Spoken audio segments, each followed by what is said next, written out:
essential thing about a health insurance program is, first, it should cover everyone in the community, there should be equity in the distribution of the cost of the scheme, and that people should be able to go and obtain health services they need without concern as to whether the cost is going to be prohibitive in some way or other.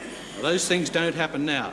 And the Minister will commandeer, induce, seduce in some way beds from them, because there's only one place in which these additional beds, public ward beds, will be required. This bill makes the Minister for Social Security a latter-day Don Corleone as far as the private hospitals is concerned. He can make them an offer they can't possibly refuse. Now, I know that people should say to themselves, well, let's examine it for its quality, not condemn it because it's socialist. The fact is, on this occasion, that it's condemned on both counts. It will be he who decides how much money will be provided to those hospitals for those public ward patients. The Minister will have dictatorial power over private, religious and charitable hospitals. Too many Australians suffer from a system which makes it cheaper for a wealthy man to insure himself against medical charges than it is for people who are not wealthy. Maybe I feel that more strongly because I've never been wealthy. Why should a monolithic health service be any different, any better for the people of Australia than the one which has been developed as part of the Australian need?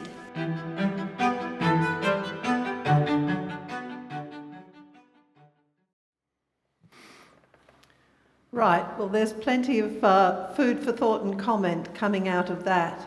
We will have reactions from each of the panel members here, some discussion around the themes that come out, and there will be opportunity for questions, comments and contributions from the floor as we proceed.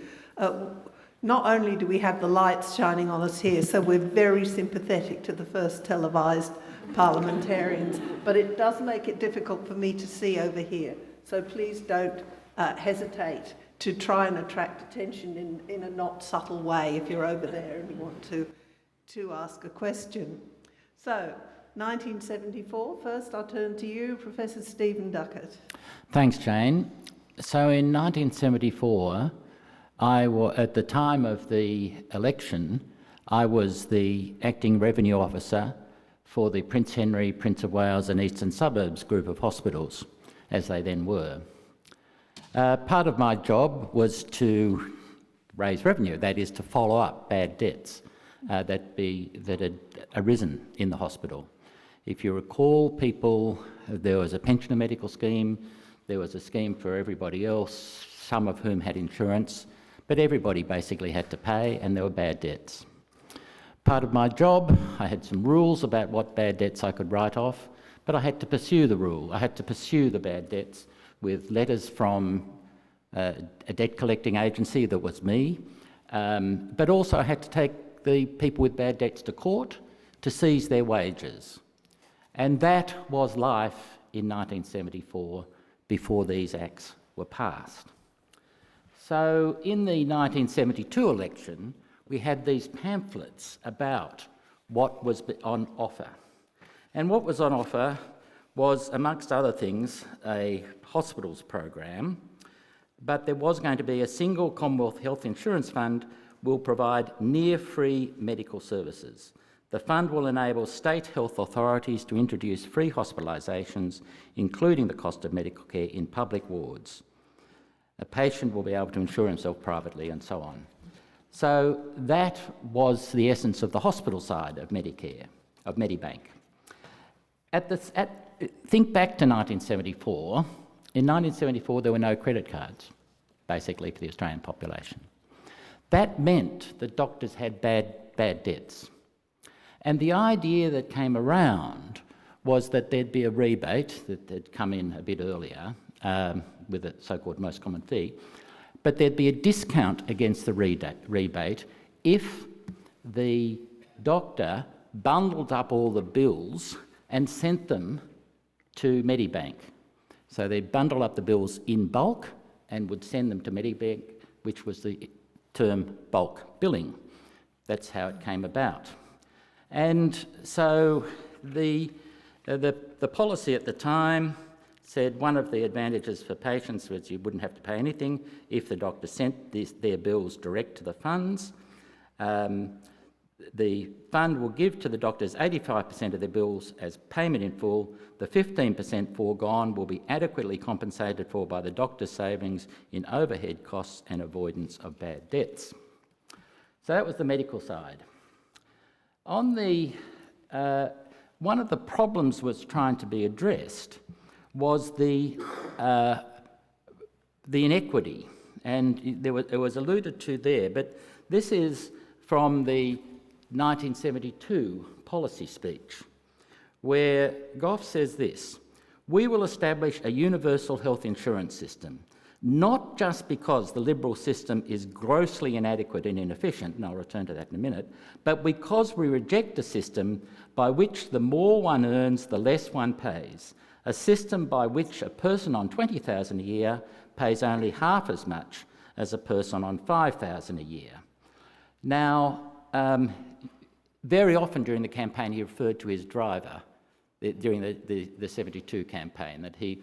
Now, fast forward 50 years, I'll go back to the inequity. This is the 1969 NIMO report on health insurance, and the first finding in this 1969 report is, and I quote, "The operation of the health insurance scheme is unnecessarily complex and beyond the comprehension of many." Now, I'd like everybody in the room who understands how private health insurance in this country works today to put up their hand. Some might say that the way private health insurance works today is unnecessarily complex and beyond the comprehension of many. Now, so I referred to the inequity of the 20,000, the 5,000, Whitlam and his driver. Fast forward 50 years, and for me, private health insurance is free. That is, if I don't take out private health insurance, I have to pay more in tax than I pay in private health insurance. Exactly the same situation that existed in 1972 and 1974. This was a situation, so that's where we are. If you remember what Bill Hayden said, everybody is covered. Medibank was introduced as a universal scheme, a scheme for everybody. It deliberately was not a scheme for the poor. It replaced special schemes for the poor, which did not work. It was not a targeted scheme. Fast forward 50 years, and we now have a scheme which is, a lot of which is targeted. The targeting was introduced by the previous government, but reinforced and expanded by the current government, which tripled the bulk billing incentive. The bulk billing incentive does not apply for everybody, it only applies for the deserving poor, or words to that effect, updated 100 years. Also, Medibank was universal for everybody. Everybody could go to a public hospital, and private hospitals were not encouraged. Today, following previous government changes, the ideology is that the rich should go to private hospitals to take pressure off the public hospitals. That is, it is no longer a universal scheme. The public hospitals are for those who really can't afford it. Quite different ideology, and that is the policy of the government today through the engagements to encourage private health insurance. So we have seen a massive shift with the current government adopting and continuing some of the policies of the previous Liberal government, but the problems that were seen in 68, 72, 74 are still with us, and the policy solutions, unfortunately, of the McMahon government and so on, are still, to some extent, what we see today. Notwithstanding that, Medicare is vastly better than the pre-existing arrangements. Thank you. Thank you, Stephen. Let me turn to and introduce Associate Professor James Gillespie. Jim, over to you. Okay, I'll take us back to 1974, but the central design principles that Stephen set out are the key, and they're really, I'll make two general starting points. One is that someone mentioned in the last session about the Whitlam government and the use of markets, that Medibank was really about making markets more efficient, but also making them more equitable, and that improving access and removing the chaos of the really discredited private health system, so bringing the state in as the central insurer. So that was one principle. The other central thing is that it was heavily driven by Whitlam himself. The original ideas for it were picked up. It was actually introduced by his staff, but by the two PhD students, John Deeble and Dick Scotton. And he sort of picked up their ideas, and they thought he'd forgotten about it, and then he gave a speech which was completely plagiarised from a document they'd given him. And a lot of their work was economic analysis of the failings of the current private health insurance system. It was not a Labor policy when it came in. Labor's policy had been set by Moss Cass, who had been the shadow health minister, and Cass was building on his experience, particularly with the Footscray Trade Union Clinic, and wanted a very primary health, community, clinic-based system where doctors would be on salary, the emphasis would move away from hospitals. He was very opposed to Medibank when it was first announced. This is the late 60s when they were in opposition, and it's denounced by the left of the party as not a health policy but a pay-the-doctor policy. Whitlam brushed them aside.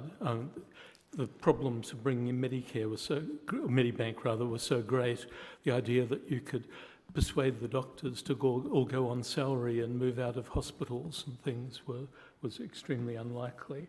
And others, like Bill Hayden in his memoirs, said he was not a true believer. He never really liked Medibank.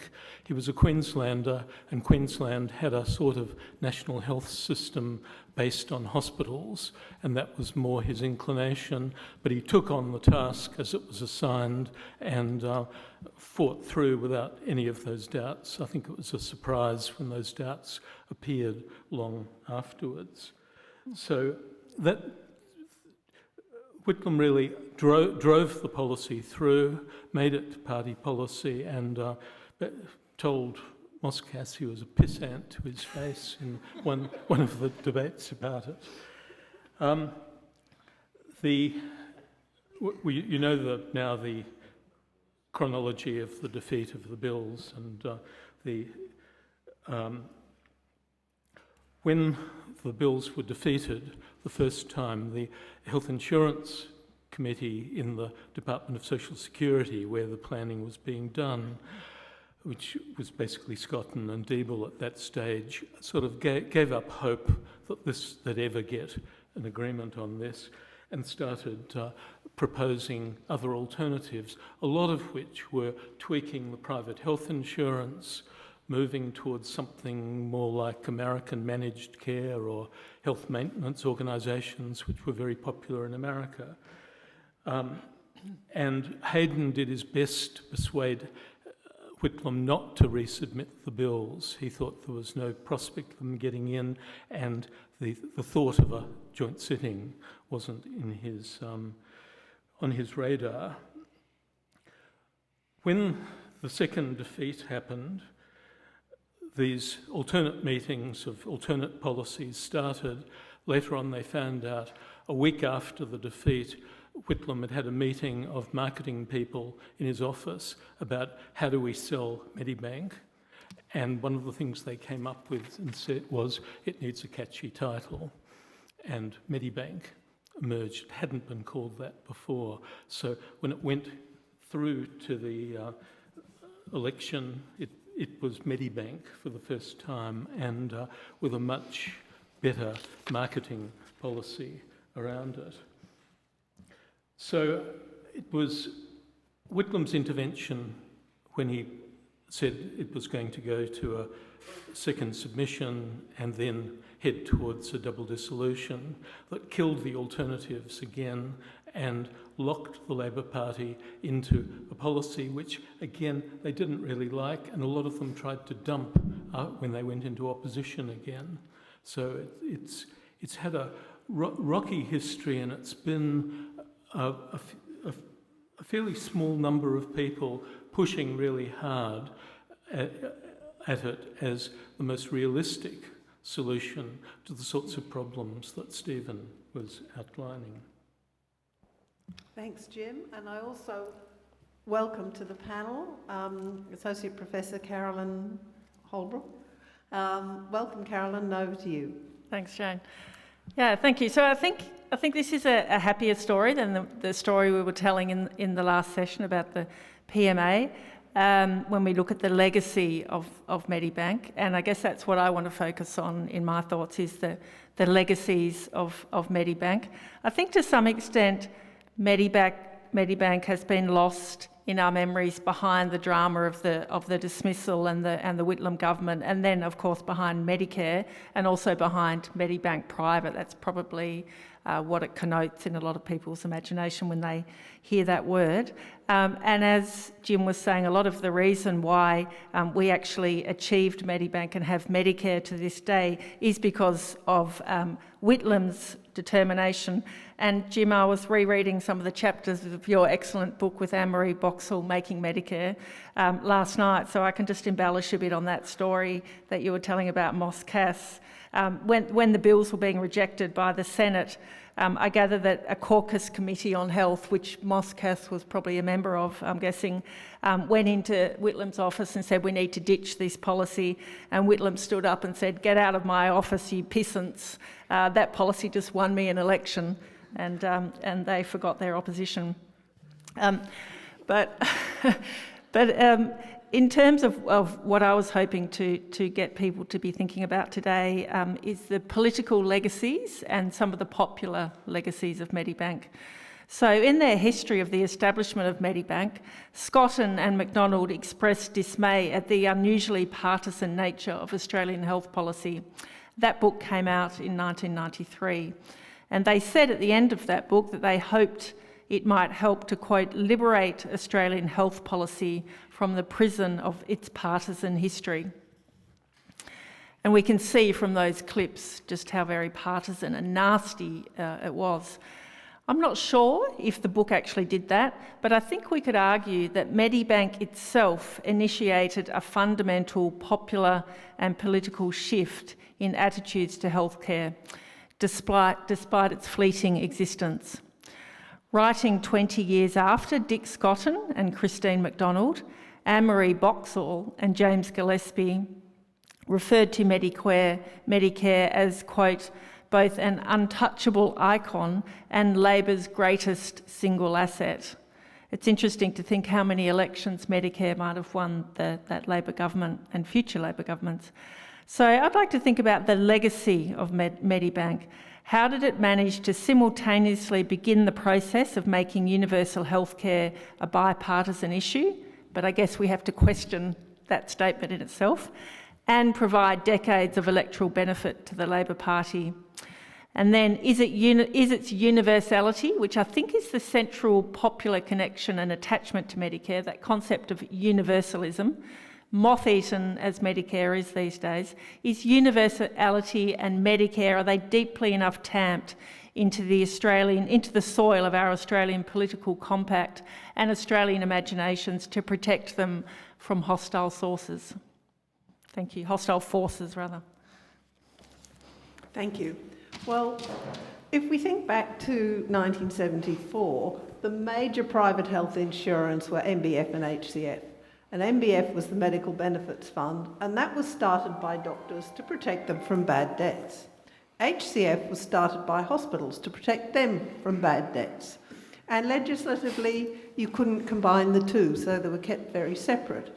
So health insurance has a real role to play, not just in protecting consumers and patients and their families, but in protecting providers as well.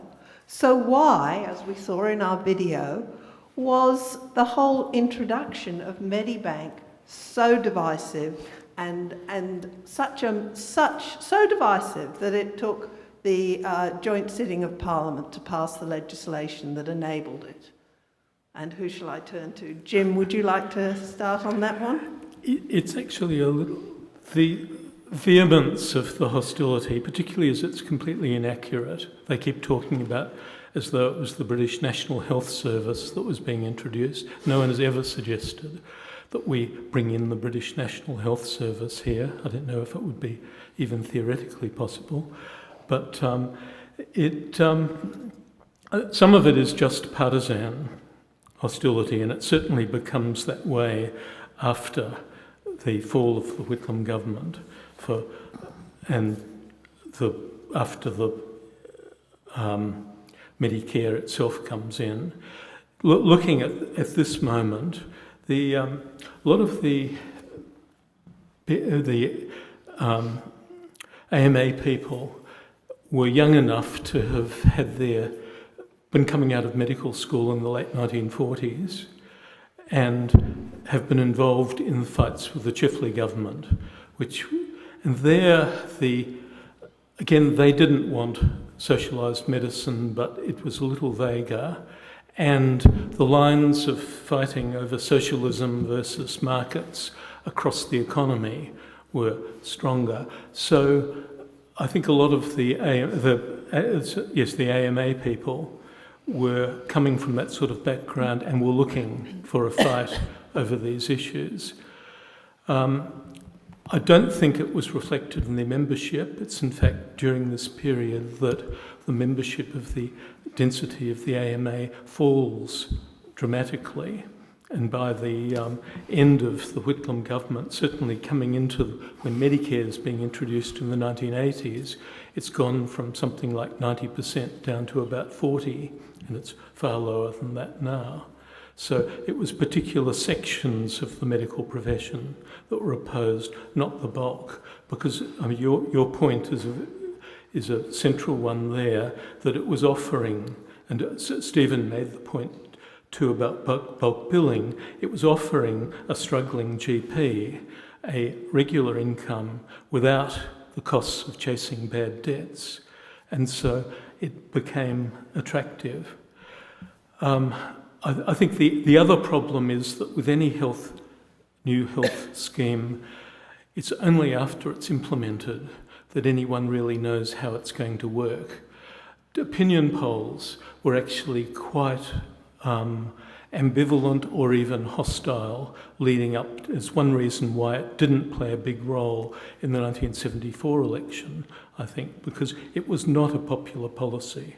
What people get very nervous about health because it's such a central element of security, and any change looks threatening. Once the change has been made, if it works, you get a complete shift really quickly. So by the end of 75, Fraser was falling over himself, promising he would do nothing to hurt Medibank, because by then polls had shifted because people were using it and it worked. And it was only July 75 that the medical system came in, so it was less than 6 months' experience.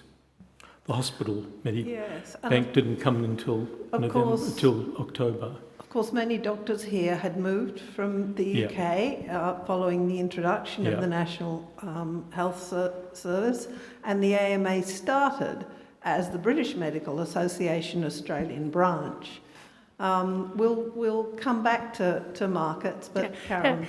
I just wanted to say on the AMA, and one of the things I think we can think about in the context of the events that we're talking about today is the longer term effects of them. We're thinking about Billy Snedden. It's noticeable that he's not coming out very well from the events of this period. And we have to think about, I think, the legacy of Malcolm Fraser, how damaged that was by his actions in 1975, and the interesting trajectory of Fraser's reputation, his apparent switch or arguable switch on a lot of issues in his later life. But I think Jim and Anne-Marie argue in their book that even though the AMA was so combative during this battle over Medibank, it was really the breaking of the AMA, I think you argue, and the AMA was never the same organisation afterwards. For example, when it came to the introduction of Medicare, it was far less combative, more conciliatory. It lost a lot of support, and the medical profession was a lot more fractured following these battles. So these things, people's reputations are often, or organisations' reputations are often damaged by them, and there's sort of long-lasting effects on their effectiveness. On the other hand, though, doctors have a public cachet that other people don't have. Doctor advice carries a lot of community weight, and indeed we saw earlier today in some of those ads around the election, a Liberal poster saying, bring in the doctor, which is us, basically, to change the government. So what is it that gives doctors such cachet, such authority to speak on some of these really public health policy issues when they're not trained in it, but are always considered more authoritative than Stephen or myself, for example?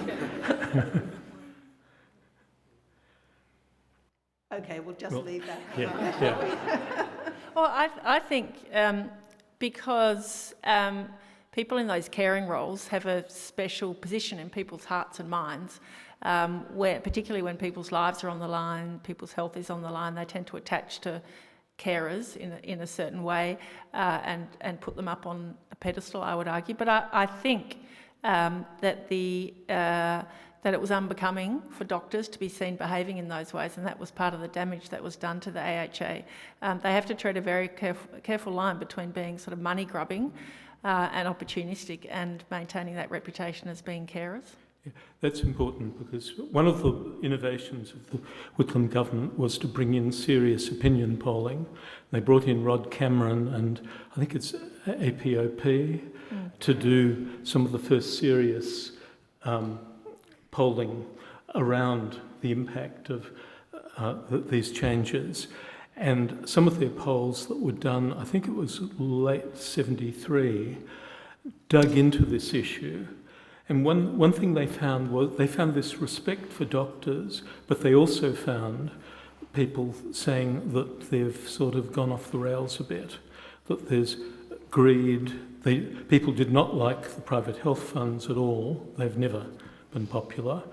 And that there was a shift against doctors because people couldn't understand the reasons for their campaign other than that they were greedy for more money and somehow this was going to restrict the amount they made. So I think that was another of the things, and some of the people moving out of the AMA were reacting to that.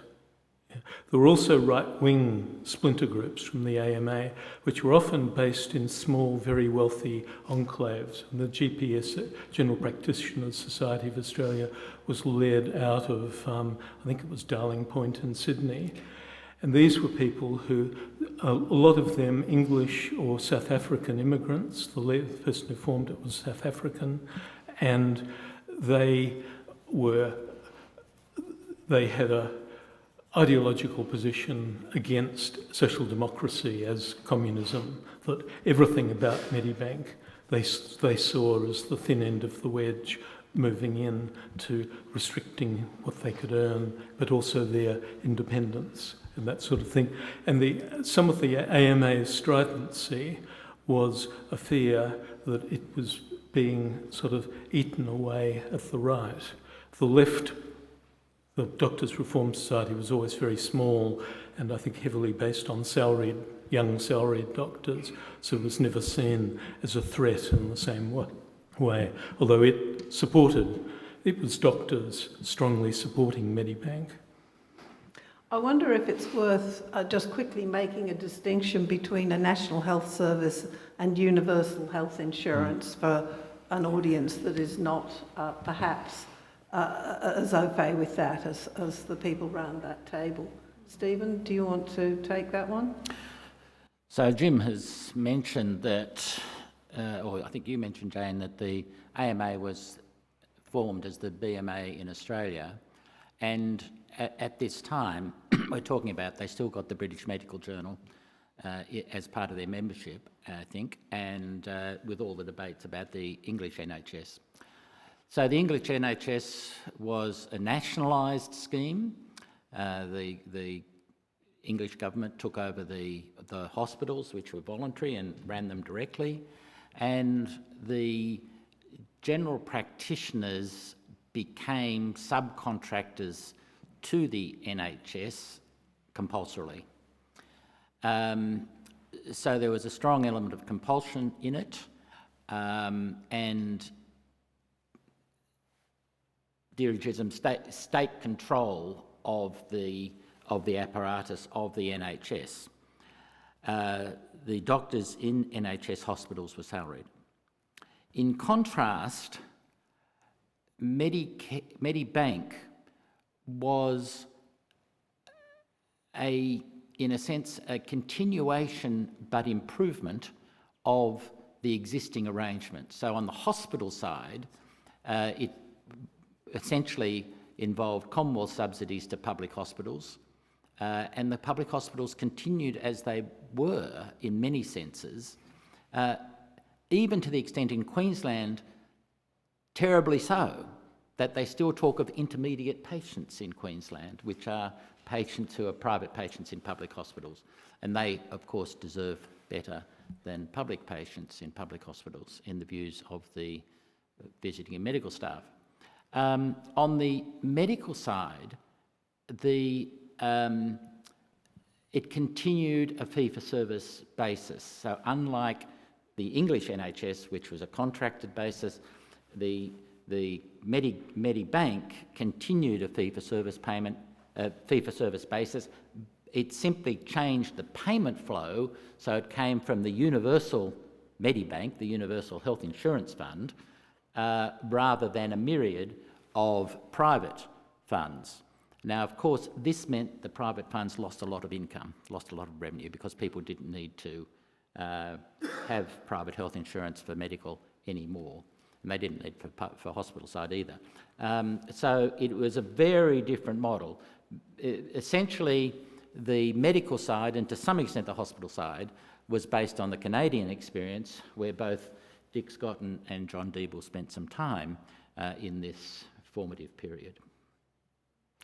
And Whitlam was at great pains to distinguish Medibank from the NHS, to distinguish the government from socialism and all those accusations that were levelled at it. So there were many instances where he said this is not the NHS, it's the antithesis of the NHS kind of thing. I think it's also, I think Jim is wrong about Moss Cass. I don't think he was ever Shadow Minister for Health, but a whole lot of doctors were elected to Parliament in '69, including some right-wing ones, Dick Klugman, for example. Every one of them was opposed to the Medibank idea. They all supported some form of more salaried scheme. Isn't it interesting that back in 1974, if you wanted to kill a health policy idea, you called it socialised medicine? Now you turn to the US and their competing health insurance funds and call it US-style healthcare or US-style managed care. Yes.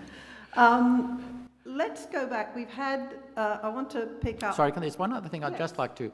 In terms of the Carolyn, the legacy, one of the legacies is the public still doesn't trust the Liberal Party with Medicare.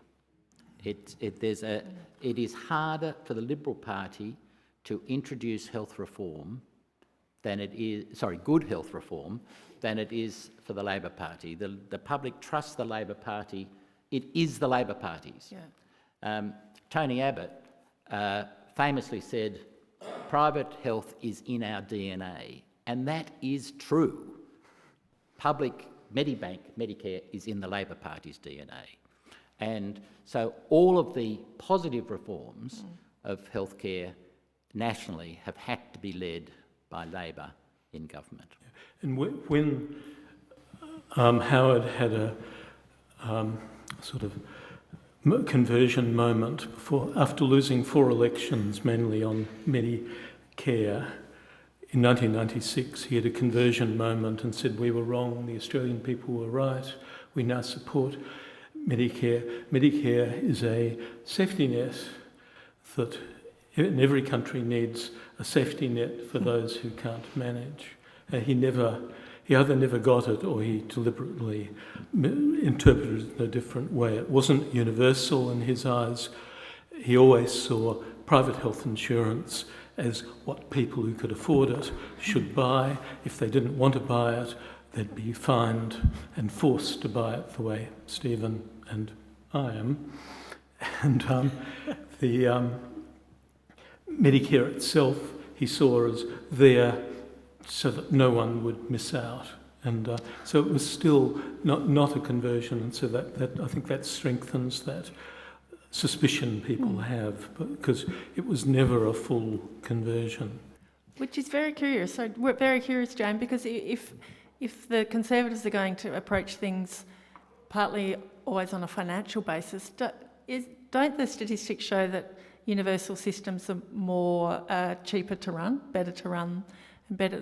The US has incredibly expensive health expenditure, doesn't it? Well, Carolyn, it's a bit hard. The US health system is the worst in the world on any measure. It's the most expensive. It's got the worst health outcomes. And if you look at a graph, it's an outlier. The other schemes follow 2 broad models, a Bismarckian social insurance model where you have competing social insurers, and a sort of a Beveridge National Health Service model with Canada and Australia somewhere in between. The Bismarckians are universal as well, but they're more expensive than the Beveridge, but they have shorter waiting times. It's a very interesting sort of comparison of the systems. But in terms of coming back to Australia, you know, we are in the best quadrant in terms of cost per head or of GDP, and in terms of outcomes, especially measured in potential years of life lost or life expectancy. So we're in a very good place. I think that brings up, that discussion brings up another interesting point about what universality means. And what it meant under Medibank and under the original Medicare, I believe, is that it meant everybody was covered and covered in the same way. So there was no great transaction cost in working out what you were entitled to or what you were not entitled to. And similarly, your provider didn't have an issue with what you were entitled to and what you were not entitled to, and therefore it was of benefit to them in terms of the case as well. But universality can be interpreted to mean just that everyone is covered some way or another. And maybe that's something we've lost in the intervening years. But it also brings up the issue of choice and what do we do about private health insurance and not so much private sector provision, because that's been publicly supported, you know, financially publicly supported for a long time, as well as ideologically. Where does choice fit in a system? Should people be allowed to opt out of a universal system and buy something else? Dick Scotton once said the top 10% income earners should be allowed to opt out completely. They'd be all on their own. His justification was in every country with the Soviet Russia right through, the top 10% always find a way of getting better healthcare than anyone else. So just let them sort of disappear. And didn't the Germans at one stage say if you opt out of the system, we're not letting you back in? Yeah, that was the idea. I think the Dutch once had a system like that too. Don't forget, Ayn Rand, in her death throes, relied on US Medicare. Okay, I'm about to open it up for questions and comments, but there's just one other issue I'd like to pick up for the panel to comment on. We heard a lot of discussion about the Constitution this morning. And of course, there is a clause in the Australian Constitution that forbids civil conscription of doctors and dentists, which has been used to stymie different sorts of initiatives. And indeed, it was a concern of Whitlam in bringing in Medibank, I believe, that there may well be a constitutional challenge. So let me just throw that on the table and perhaps ask our panellists to just respond to that. So the precise phrasing of the Constitution, it was the Social Security Amendment that was introduced in the Constitution as Section 23A, Section 51(23)A, which says the Parliament can make powers about medical and dental services, brackets, but not so as to introduce civil conscription. And civil conscription was known at the time when it was introduced, what it meant. It was very clear what it meant, but when it was tested in the High Court at the time, which was 49, I think it was, the High Court took a very, very, very narrow, broad interpretation of what civil conscription was.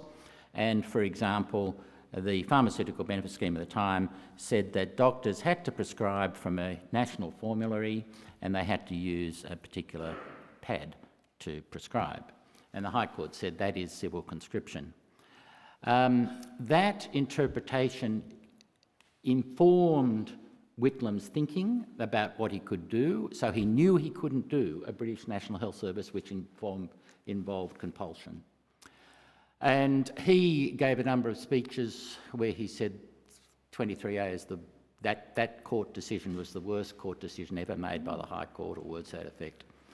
Anyway, subsequently, the High Court has made, I think, about 3 or 4 decisions, maybe 3, on that same clause, and is much, much more generous now.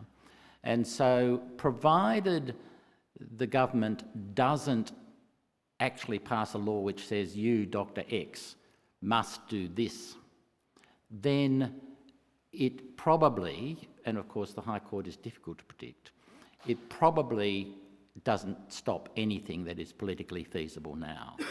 So, for example, in my view, I won't give you an example, but basically, if it's politically feasible, it's almost certainly constitutionally okay, provided you don't say, you, Dr. X, has to go and work for me, Dr. Y. In some remote community. Anywhere, basically, yeah. Schooling. It's noticeable the AMA has never brought a case, I don't think. Yes, the GP Society has, so there was a GPSA case. The AMA opposed it strongly. Yeah. For fear it would go the wrong way. They like to keep it It's a boogeyman of politics. That is, it frightens governments not to do things, and that's what the AMA keeps on. And if you listen to people talk, they often refer to civil conscription as if it exists and is a real thing, and applying to state governments as well, which it doesn't. But it's really, I think, lost its constitutional prohibition now. We have a question. Questions, comments? I can see our colleague Andrew Podger there. You've talked quite a lot about universality, but can I ask a question more about the insurance protection? You mentioned, Stephen, the fee arrangement, where there was a fee schedule and 85% was covered by government, which meant that for the vast majority of people, they didn't have to pay anything, or if they did, it was 15%. But we've lost that, first of all, with the specialists, who didn't accept the common fee. And now, in a lot of places like here in Canberra, the co-payments are now very substantial for the vast majority.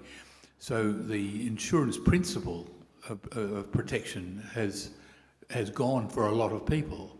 So I wonder whether you've got any views on how do you get back to that insurance principle that I know that I'm going to have to pay so much a year, a maximum. It may not be zero, but there's going to be some sort of cap on how much I'm liable for. Thanks, Andrew. I think there are a number of issues that we're talking about.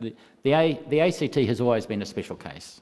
That is, the doctors have always been the worst of the worst in terms of billing nationally, if you look at it for a very long time. And I suspect it's because, along with the fog rolling in the morning, you get greed rolling in as well. Setting aside the ACT, and who cares about these weirdos, what I think happened over the last decade or so is as you may recall, in the 2014 budget, Dutton as Health Minister and Abbott as Prime Minister tried to introduce a compulsory co-payment. That didn't get through for all sorts of reasons. And then they introduced it by stealth, by freezing the rebates for doctors for more or less the entire period of their government. And that put financial pressure on private general practitioners, who in turn eventually started to drop bulk billing, which created political pressure, especially on the Labor government.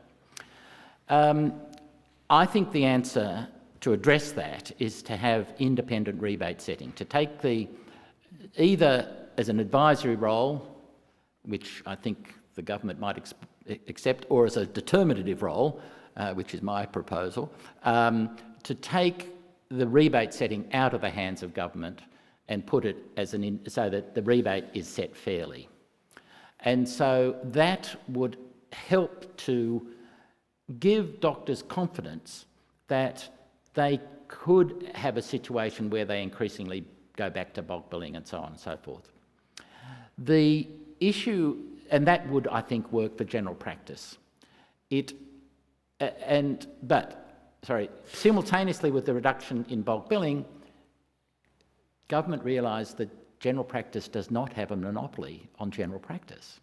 And they said, why can't pharmacists do the same thing that general practitioners do, or nurse practitioners, or nurse clinics in the ACT? And so we saw a destabilisation of the primary medical care market in a way which I think is unable to be unscrambled. And so I think we're going to have a whole lot of things which put pressure on the excess fees in the ACT and across the whole country. With respect to private specialists, I think there are issues we have. Again, I think there are rebate issues in some of the specialties, but I think the state governments withdrew from providing outpatient services, which were the free alternative. And I think we have to be putting pressure on the state governments to get back in that game, to actually put some pressure on the specialists to have a free alternative. Let me just do a follow-up though. If we're going to set prices fairly, we have to know something about costs. And just for full information, I am a member of the Independent Health and Aged Care Pricing Authority. So that's where I'm coming from, partly with this question, but also because I think it's obvious. If we're going to set prices fairly, we have to know something about costs. Will private general practices or private other providers be prepared to let us in to know about costs? We know private hospitals won't. Well, that's not true, Jane. You will have seen over the last 6 months the weeping and wailing and gnashing of teeth of the private hospitals as they say they're all going broke. Yes. And it's, of course, nothing to do with their incompetence of management and overinvestment and overcapitalisation in the industry. It's all to do with something else. But the Commonwealth Government has established a committee, which is the solution to every problem in the health sector, to actually look at the economics of the private hospital industry and has asked the private hospitals to give them data. And everybody except Ramsay's, a multinational private hospital chain, has agreed to give them data as part of that process. But as you well know, there's data and data. And so if it's collected in a unified, standardised form, you're going to have a lot more confidence in it than if they're reporting it to justify their hire. So in the olden days, the ABS had a private hospital survey which actually collected data, and the ABS used its compulsory powers to make them give them data. And of course this was shut down because it provided too much data in a consistent way. The ABS now has this thing called BLADE, which I don't know what it stands for, but I don't really know what it does. Something. But it's business something. It actually collects information on private sector businesses. You'd need to oversample to actually get it to work for general practice and private hospitals, but I think it's worth the government doing that. Yep. Marion, sorry, we're being a bit naughty. I just wanted to ask a question about the politics of Medibank, then Medicare. I mean, we've heard about the position of the major parties and the AMA and the Doctors Reform Society, but nothing about health consumer organisations. I mean, I know the health consumer movement was only just starting up I think in the 1970s, and was, probably much stronger by the 1980s. But were they completely absent? I think those that were around were usually working in community settings. I mean, there's a very strong women's health movement, but I don't think... So I think the first meeting of the Medical Consumers Association of Australia, as it was in the early 70s, a very weak organisation, consisted of Erica Bates and Erica Bates. But I'd agree with you, Marion. I think the health consumers movement was quite weak at the time and probably had little impact at the time. I think where it was having an impact was at that sort of more local level. Yeah. Because I'm not sure when I think the Aboriginal health ones Yeah, start well, the women's health movement was strong, but and First Nations, Aboriginal health services, but yeah. Yeah, but they're not really engaging at this. Universality isn't really the problem they're working on. Initially, I think they were very much more around the specialised programs or getting more responsiveness in the delivery of services. That's my impression. Yeah, improving one-to-one care. Yeah. Whereas now, of course, we see them playing a much stronger role. We've got a question up here. Thanks. It's sort of a follow-up from what Marion's saying, but broadening it out, I think. And it's really, I mean, we've heard about the sort of interest group politics surrounding these policies and attempts to change them. But the broader electoral politics is what I wanted to explore, and I think particularly perhaps to Carolyn, who's asking about the legacy. I mean, there's a big literature about this, about people trying to change health policy and welfare state more generally, which draws on the fact that what really matters is where the median voter sits with respect to the existing policies. So there's a kind of feedback loop. And if the median voter is invested in the private provision system, well, it's really difficult to shift it. That's what you see in the United States. If a successful policy is put into place and the median voter sees themselves invested in the universal provision, then you get, albeit it's not a British system, here you get that politics. You get it's difficult to roll back the socialised medicine because there's a majority for supporting it. So the question really is, if that's true, how did that express itself at the point of introduction in 74 and 75? And if it's true, why has it been possible to sort of dualise the system subsequently, which also seems to contradict this thesis? So the median voter theorem, if you think about it, 44% of Australian population has private health insurance. One of the reasons why the private health insurance rebate continues is because of the strength. That large proportion of the population that has private health insurance, a Labor government doesn't dare offend the private health insurance funds too much, else they will mobilise that very large constituency. Similarly, the median voter theorem will tell you that most people benefit from Medicare. So it's on both sides of the equation, I think. That's what the median voter theorem knows. It's about how policy influences how people see their interests. I'll just say a couple of things, just quickly, because I know we need to finish as well. I mean, one interesting way to gauge attitudes to these things is the extent to which governments seek to attach themselves to them.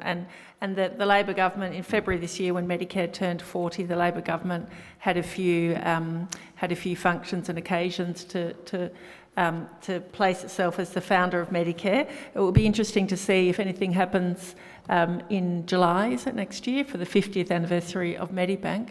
As Jim said, when Medibank was introduced, people were dubious and uncertain about it, and the same with Medicare. It was below 50% of people who were keen for the introduction of Medicare, and that was quite evenly divided on ideological party lines, mostly because the Fraser government had made so many changes that had increased people's costs, so people were sceptical about yet more changes with healthcare. But once Medicare, and remember, it was introduced in the midst of a recession, so it was. And ANOP, I presume is the successor of APOP, did a lot of polling, and they devised a marketing campaign that focused on people's hip pockets. So it was cheaper, simpler, fairer, and it focused on around hawk, because hawk was so popular. And it's no accident that it was green and gold, those Australian colours, to sum up that new nationalism that was swirling around at the time. And then the ANOP polling that I've looked at until 1992 shows that it just grew and grew and grew in popularity until I think it topped out in their polls at about 71%. So I'm not sure about, because I see other polling data that puts satisfaction up around 82% more recently. These people might know more about that, but and that's one of the things that I'm interested in doing more research on, is looking at people's attitudes towards Medicare and how they interact with their access to Medicare services. I do think one of the things, I mean, apart from Medibank being introduced, then it was taken apart in a series of actions, really, until we were back with voluntary private health insurance. And my impression then, being young and talking to anyone who talked to me about it, was that people were totally confused. They had no idea whether they were going to be covered for the problem for which they needed. And because it changed so quickly, there was no point investing in finding out until you actually needed the care, and then it was too late. So the uncertainty that created in the ordinary, population, it was hard enough even when you were trying to study the system to keep up with the changes, let alone if you were a cleaner or a railway worker or so without that specialised interest. So I think that swung the population a lot. And it was an issue, as Jim said, at every single election for 4, was it 4 or 5? 4. And the Liberals did not get back into government until they committed to retaining Medicare. I think there's a lot of work on opinion polling and health policy, and most of it shows that, including in the US, that it's rarely poll-driven, that polling is used more for sort of opinion shaping, the way policies are presented to try to shift the way people receive it. And a lot of that is based on this assumption that you're not going to find a wellspring of people wanting the whole system to change. And it's been true, it's almost a law of health policy that major changes are met with trepidation, not with enthusiasm. If they work, then people shift really quickly. Our last question here, Graham. It's partly just a comment, but it follows on from this talk about politics and opinion shaping.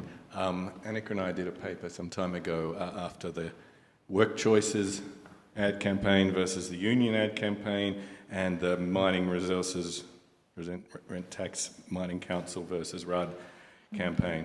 It was Bill Hayden that commissioned, you mentioned Medibank as a sort of neologism with the advertising agencies, but also spent, I think, $1.5 million, a lot of money back in those days. It was after, of course, they'd been monstered by the Freedom Fund and the AMA campaign that included forced levies of the AMA on their members, which is interesting when it's like the Freedom Fund. I don't know how much it shifted public opinion, but it is coincidental that it was embedded in and was popular even by the time Malcolm Fraser says we weren't touch it. And that's interesting because Chifley, when he wanted to nationalise the banks, he just got up in this place, announced the policy, didn't hold a press conference, I don't think. A lot of money was coming in from outside to oppose the bank nationalisations. He just said, well, the trade union movement can help us sell this policy, and that didn't really work, but he was living in different times. Yeah. Okay, any last comments from our panel? Because I'm going to close the session by just saying it's time. Please join me.